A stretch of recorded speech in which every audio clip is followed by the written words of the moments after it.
Vegas to Reno has always been my favorite race in any series. Race in Vegas to Reno, you come from the big city, shiny lights, big casinos and all that, and then you go to some of the most desolate places in the world that you're wondering, how can these people live out here? You get to see a lot of history, a lot of the pioneer days, Tonopah, Goldfield, a lot of the old rustic West is still there. There's one pit that goes right through the middle of a town, and they're standing out there cheering, and they live to see us come. And it's just very exciting to have the town and the racing community come together.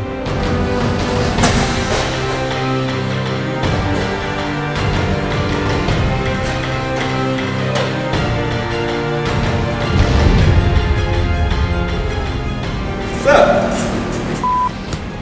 You good. Good. All right. I love Vegas to Reno. It doesn't exactly have a love for me. A couple years ago, I raced in a trophy light. The course did not appreciate me that day, I suppose.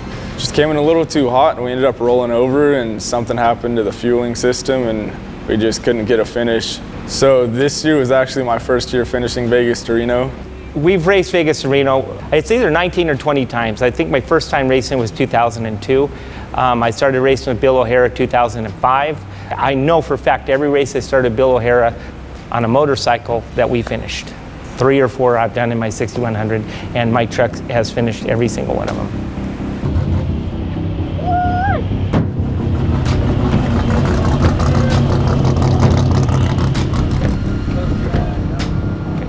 Qualifying Prim this year was head-to-head, racers starting side by side on the Prim course, and it was a little different than out racing the race, but it's good to change it up. It's good to have some competition when you're head-to-head because you're going to push harder. I was lucky. I had nobody. The gentleman that was supposed to start next to me, the team did not show up, and I was able to go out, and it was nice being out there all by myself. I was the very first one. I had pole position, very first one on the course.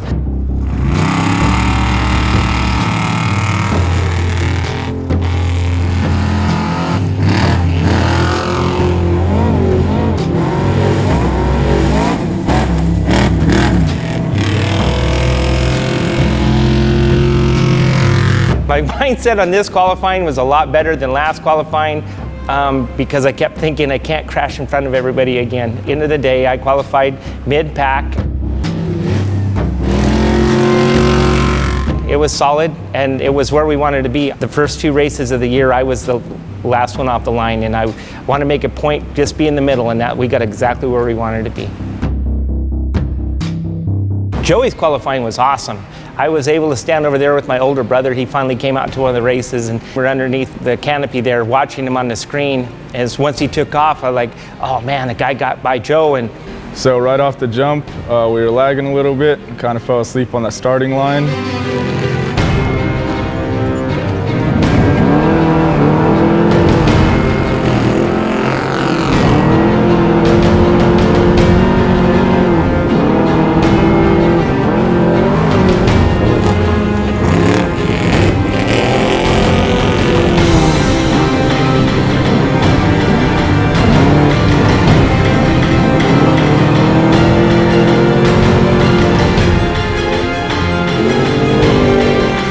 Right out of the infield though, after a long straightaway, we were able to catch up on him and break late into a corner and make a pass.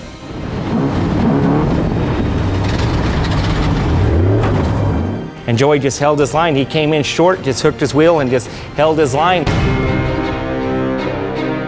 I didn't mean to bang doors with him. I saw him go wide and he braked really early, so I decided to jump on the inside so I didn't get stuck in his dust.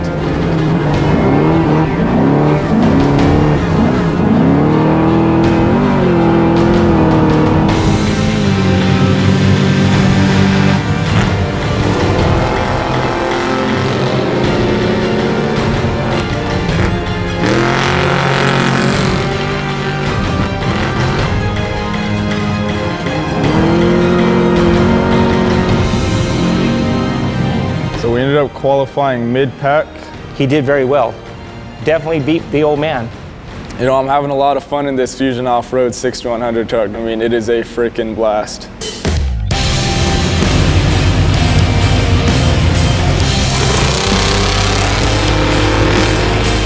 And we took off from the starting line and just cruised at a steady pace.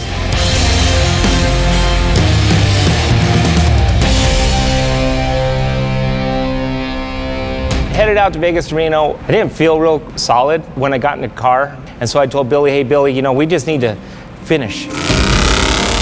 Let's just go for a top 10 finish.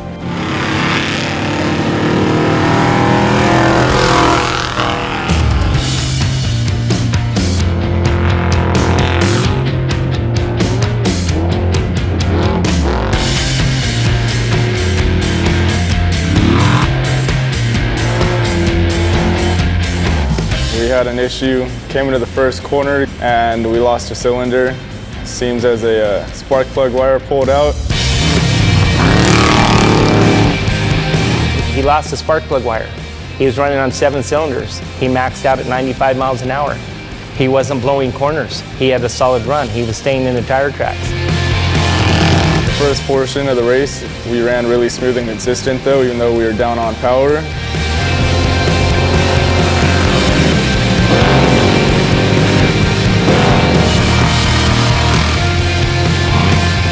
We started, 18th. We got by some people got by us. It's racing. We were running solid. We're on a steady pace, tracking our mileage, tracking our speed.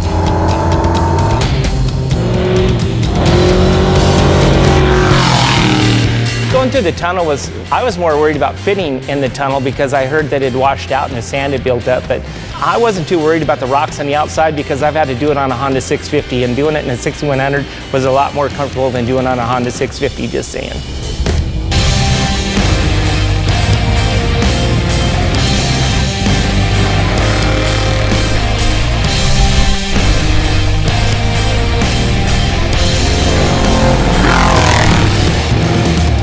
The rest of the race was just trying to keep the truck consistent, speed consistent, keep motoring through. Since we were down on power, there wasn't much we could do, but just try to fight the best we could.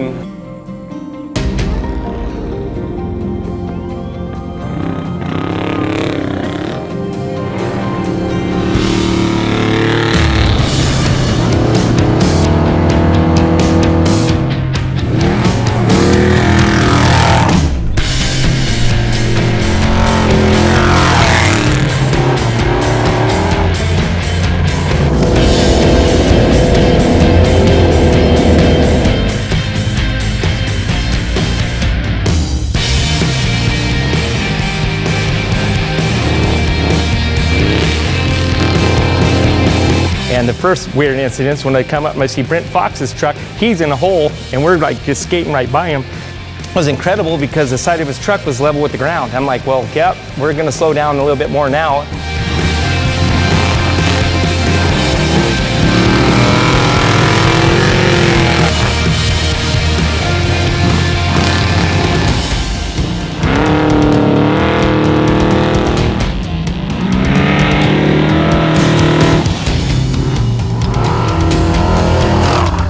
So towards the end of the race, we had a couple little fuel issues. I believe we were running really low coming into the finish line, and the truck kept trying to die on us in corners, so the power steering was fighting me the whole time.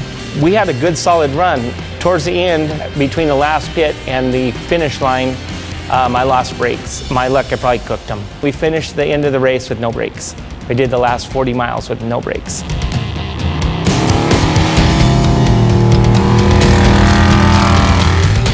The race was solid. We had a good run. We were holding our own, and we still held our own. We ended up 15th. We ended up getting no flats on the day. Just had a good day overall. He did good. He ended up 5th. And I think losing that spark plug wire taught him a lesson that slower is faster.